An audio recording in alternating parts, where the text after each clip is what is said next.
おはようございます。画家の木曽です。本日はですね、こちらの作品をお見せしようと思います。すみません。こちらの作品、すみません。最後までぜひ見ていただいてですね、人のこの肌とかね、この髪の毛ヒューとかっていうところとか、ぜひ見てほしいので、短い動画ですので、ぜひ楽しんで見てみてください。それでは、どうぞ。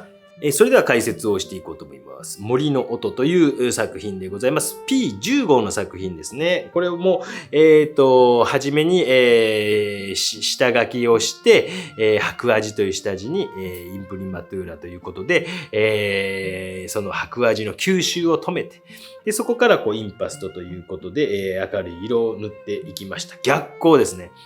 これね、逆光の人の肌うまいこと綺麗にいきました。ありがとうございます。はい、いきました。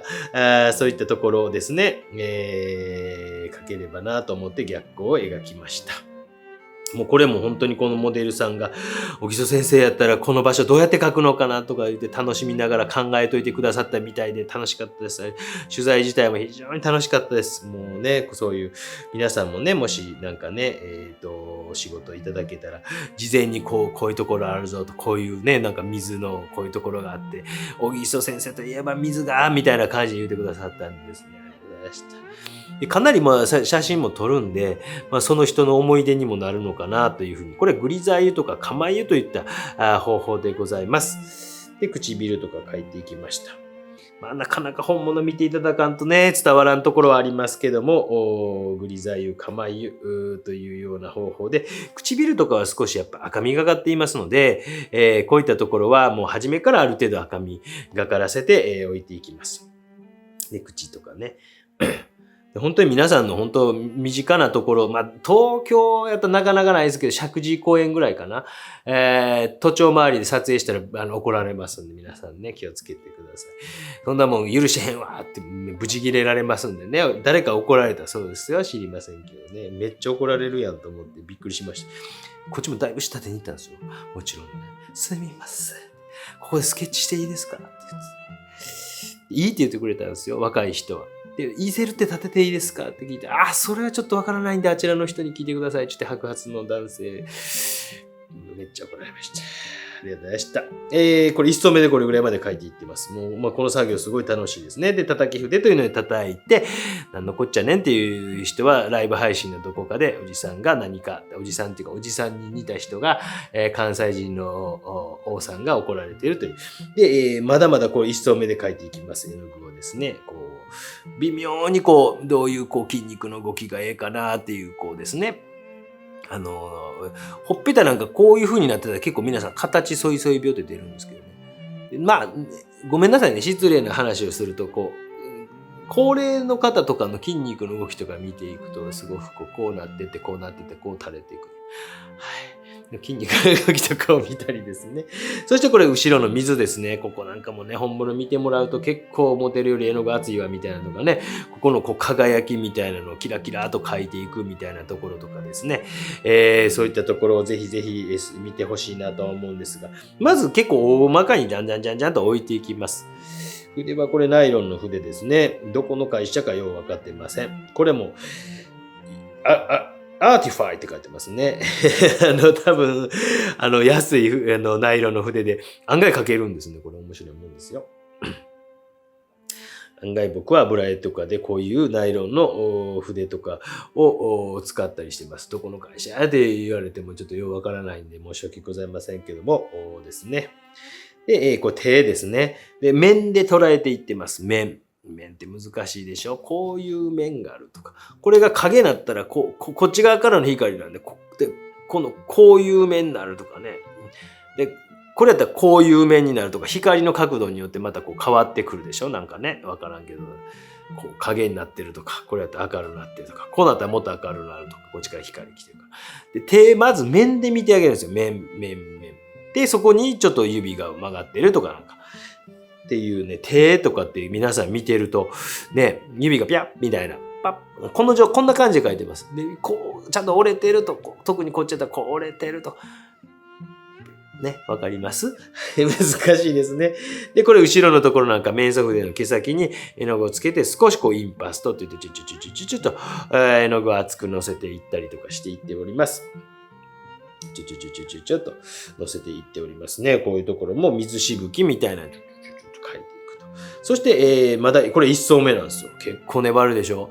で、髪の毛なんかも乾かないうちに、ね、絵の具の大きなストロークでまず描いておいて、で、その上に乾かないうちにハイライトで描いていくということをしていってます。わかりますかね。この辺参考になるんでしょ。髪の毛描けないっていう人。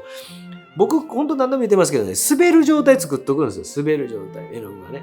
で、それで、シューッとね、滑る状態。で、乾かないうちにやっていくと、意外と細い線とかを描けると。で、この筆なんかも山切りカット。これもどっかに動画でありますけどもね。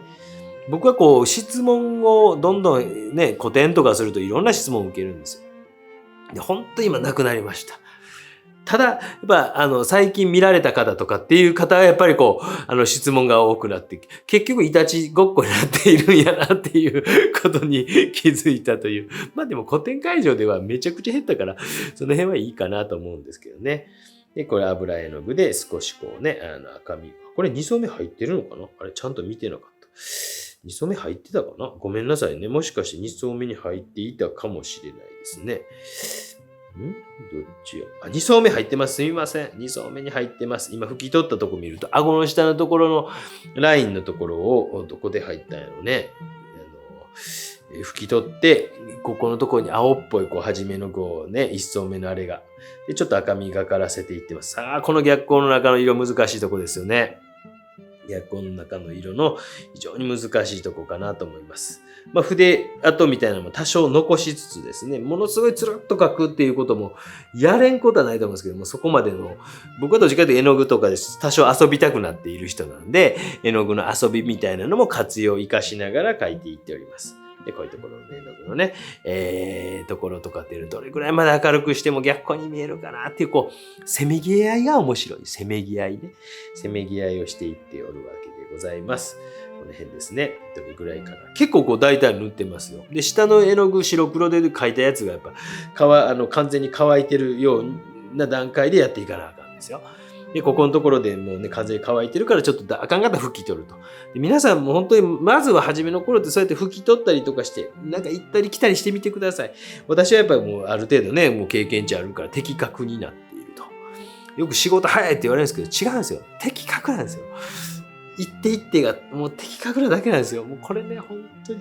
それっていうのはやっぱりなんか自分の目標を立てて、それに向かっていって、初めの若い頃は何度も何度もやって、ね、こうなってこうなってこうなってこうなってこうやっていくけど、その道がだいぶ緩やかになってきた。それでもやっぱりこの振り幅みたいなのつけやんと絵の面白さみたいなのなくなっていってね、もう AI で描いたみたいになっちゃうと面白くない。もうね、一方通行の絵になってしまうと面白くないじゃないですか。で、こういうところっていうのは自分の中でいろいろ作品において振り幅を作っていくというふうにはしていってます。この辺のところは今回どうしようかなみたいなこととかね。今回だとこの逆光の肌の中の色、限界値まで明るくできへんかなっていうふうに思ったりしながら、っていうことはハイライトの絵の具っていうのをどういうふうにしようかなと思ったりとかですね。そんなこと。あとは自然の中でやっぱり水辺のとこで写真とか撮ったりとかすると、水のとこに映ってる光みたいなのがすごい綺麗な反射光になるんですよ。ちなみにここにあるんであれですけど、ここにあるんですけど、この裏こういう風になってるんですね。こういう風になってるんですね。で、これがこういう風に映ってくるのとほら、全然違うでしょ。で、こういう風になって、レフ板代わりになるんですね。水辺とかで撮ったりすると。で、それでやっぱり出てくる人の肌の色とかっていうのが、やっぱりすごく大事で、このあたりっていうのはそういうところでどこまで行って、どこまで行けるかっていうことを、絵の具を、あとは絵の具のタッチとかっていうのも完全に消すのではなくて、このさじ加減と言いましょうか。どのぐらいで描いて、どのぐらいであれして、どのぐらいがいいかなっていうさじ加減ね。ということでございますけども、ちょっと少しですね、反射光みたいなのを塗っていっております。これちょっと斜めから撮ってるから面長になってますけども、ちょっとですけども、斜めから動画を撮っておりますのでね。で、目とかも一回半透明ぐらいでちょっと潰しとるんですよ。で、潰した上にまた暗い色でギュッと描いてね。なんかね、本当になんかもう、こういう仕事楽しいですよね。なんかね、もう、もう多分モデルしてくださった方も面白かったんじゃないかなと思いますよ。こういう経験とかね、皆さんにとってもね。そういうことによっても成長しますしね、もちろん作品とかこう動画見るっていうこととかもそうですけども、本物を見るとかっていうこととか、取材なんていうのとかね、実際にこう立ち会ったりすると、なんか蚊に刺され、この時期はね、蚊おらんかったですけど、夏場なんか蚊に刺されながらね、大変やったりしますよね。っていうことですよね、こういうところ。でも水に入るとなってくるともう本当真夏の、これ一番難しいのは水に入って撮る撮影なんですよ。これね、もう水量なんですよね。危ないじゃないですか。だからもう雨がもう1週間以上降ってないとか、そういうのとかも天気予報との、相談もありますのでね。このあたりとかの細かい描写もしていって、目なんかも眼球。特に今回の動画とかっていうのは、とにかく細かい描写とかの書き込みみたいなのの参考になればなと。ね、皆さんでよかったら本当にコメントね、くださいね。ただで見てるという人ね。いいんですけども、それはそれでいいんですけどね、そういう人こそ、ぜひね、参考になってますという一言で、またおっちゃん動画作る気力が出てきますのでね。もうメンバー限定に全部してやろうかなぐらいの気持ちにたまになることありますもんね。なんかね、メンバーの皆さんありがとうございます。そこまでおじさんもだいぶひねくれてはいるのであれですけど、そこまでもうだいぶ体勢がついてきました。若い頃。それで完全に乾いてから。この突然来るからびっくりするというね、ごめんなさいね。完全に乾いてからこんな感じで背景なんかほとんど書いてるの見せてませんけど、僕は結構コバルトバイオレットって使います。その後になんかまた違う色をのせることもあるんですけども、で、この辺はインパストといって、明るい色、花とかに明るい色デンと置いたりとかしていったりですね。この辺のね、ピントがね、名村さんの方に筆のとこにピントが合うというね、キャメラ自体がなかなかこの辺がね、オートフォーカス機能もちろん素晴らしいんですけどね、やっぱりね、僕らもね、一眼レフでこうやってピント合わす訓練してたから、ね、カメラにようやくピント合ってますね。この辺なんかです。お前の喋りなんか聞きたないっていう人はぜひミュートにしてください。おじさんとこもガムテープでも貼っつけとくと邪魔やってしたらね、はい、貼っつけて。この辺はね、髪の毛の影とか描いたりね、光描くことによって影が塗り残るとかやったりね。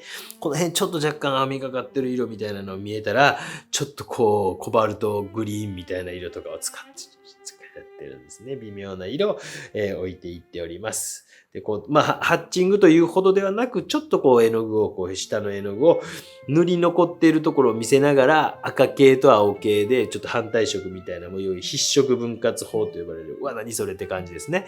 印象派のやった方法に近いような方法も利用しながら描いていってます。でもね、ピントが、やっぱ目とかにちゃんとピントが合うようなね、チェンって言って。で、これを後で少しずつ馴染ませると。細かいことをしてやりますね。で、結構細かい描写をお見せしていっていけているのかなと思いますので、皆さんの参考になるんじゃないかなと思います。どないですか？この辺とかもね、ハイライトっていうか、微妙なね、反射光の影の中、どこまで明るくできるかチャレンジしてるの分かりますか？ね。どうですか？人物やっぱ難しいです。一番難しいと思ったらやっぱ人物かなというふうに思いますけど、やっぱり面白いですよね。難しいことって面白いじゃないですか。ね。なんか簡単なことってなんかすぐ飽きちゃいませんかね。わかりませんけどね。皆さんがこうやってね、パチンコとか行ってやっぱ難しいんでしょ？なんかね。3日に1回ぐらい勝つんですか？でも3日に2回は負けるんでしょ？だからやるんでしょ？知らないです。僕はパチンコ1回しかやったことないので、わかりませんが、ね、ワインとかってね、難しいじゃないですか。でもだいぶ僕も赤ワイン分かってきましたよ。とか言いながらね、この色はとか言いながら、ちょっと分かってきました。難しいから面白いんでしょ？なんか僕の仲いいお医者さんが言ってました。いろんなこと分かってきたと。クラシックもね、勉強したりとか、ジャズも勉強したり、ワインも分かるし、料理も。絵だけ分からんって言ってました。でも僕のこういうのを見てくださったりとかして、分かるようになってきたって言ってくださって、嬉しいなっていうふうに思います。こういう僕みたいな写実系の絵画っていうのは分かりやすいですよね。一番ね。でもやっぱりその中でもいろんなジャンルがあるとは思うんですよ。なんていうのかな。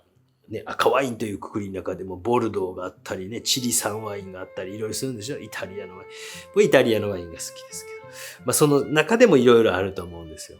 なんかこう写実はもう嫌いやっていう人ももちろんおられると思うんですけども、まあいろんな中の例えばヒップホップ嫌いっていう人もいればね、クラシックが嫌いっていうわからんっていう人もいれば、いろいろいるじゃないですか。まあそういう芸術とか美術とかそういうものっていろんな形ですね。で、髪の毛を描いていってます。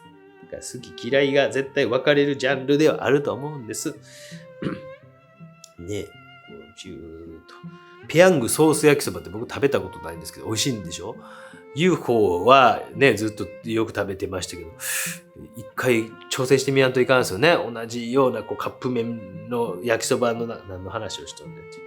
この辺はやっぱり下の絵の具が滑ってるからシューッとこう引けるということですよね。こういうの皆さんね、ほんと見たい。油絵でこういうの描いてるのをなんか見せれる機会がいつかあればね、と、あとクロッキーとかもっと見せたいなと思うんですけどね。こういうところとかですね、髪の毛をハイライトを描いていっております。またこれ乾いてからまたグレーズして、こっちワントーン落としてまた明るいとこ描いてとかっていうことをしていったりとかするんですよ。シューシューシューシューとね、シューシューシューとここの髪の毛ですね。一番そしてこう後ろのハイライトをチュンチュンチュンと置いたりとかして、ちっちゃですよ。ちっちゃですよ。皆さんほとんど口揃えていますね。思ってるより細かいわってね。思ってるより細かいですか。チュンチュンチュンチュンチュンチュンチュンチュンとね、置いていって、ちょっと少しずつ絵の具の物質感みたいな。でもザザザーっと描いてます。なんかザザザーっと描くところはそんなにこうね、綿密に緻密に描いていくという、やっぱ絵の具のこう、油絵の具というものっていうのを本当にこう乗せて、可塑性っていうんですけどね、こう、乗せてそれをこう動かしていけるという。塑像っていうじゃないですか。彫刻っていうのを彫るでしょ。で、彫塑っていうのはね、彫るっていう字と塑像の塑。その絵の具の可塑性っていうのはあるね。ちょっとその絵の具を置いてそれを動かしていけると。アクリル絵の具だとちょっと乾きが早すぎて難しいんですよ。透明水彩っていうのはそれが、薄くしか描けないからできないんですよ。で、油絵の具の良さってそこなんです。可塑性っていうね。で、こういう風にこういうところは、縦画面をこうして描いてますけども、ね。今これ横から手出てるのはそういうことでございます。で、こうやってね、こうやっているっていう状態です。こういうところの水辺を描いていったりとかして、細かい描写とかをしていった作品でございます。いや、いい作品ができました。ねえ、なんか僕もこれで今から額縁屋さんに持っていくんですが、最後なので、自分で見ながら、この解説を取っているということでございます。まあね、もうね、でも嬉しいですよね。皆さんね。お友達とかぜひいっぱい見せてくださいね。はい、お友達とかに見せてくださいね。とかいつでもそちらまで飛んでいきますのでね、よかったらね、はい、またお仕事いただけたらなと思いますけどもね。もうちょっとチビ大きくなったらな、そういうところまでいけるんやなと思うんですけど、もうあと1、2年ぐらいかかるかな。お兄ちゃん小学生、弟年中ぐらいになったら楽やねんけどね、もうほんと大変ですよ。ということで、後ろのこの水とかですね、ほんと大変。うっさい。うっさい。ね、チュということで、この辺の水とか、これの大きいバージョンみたいな絵描いてますけどね、105全然進んでないですけどね、もうなんか半年ぐらい描いてるけど、まあこうやっていろんな仕事を同時並行して描いていきます。そして洋服のこの辺とかも全部こう黒、こう微妙なクロスの書いてます。まあこの作品は見れませんが、よかったらぜひ機会あれば、本物作品を見れる機会あったらぜひ、見ていただければと思います。本日もご視聴ありがとうございました。この動画良かったという方、グッドボタン、チャンネル登録してない方、ぜひ、あとコメント、おっちゃん励ましてくれ。では。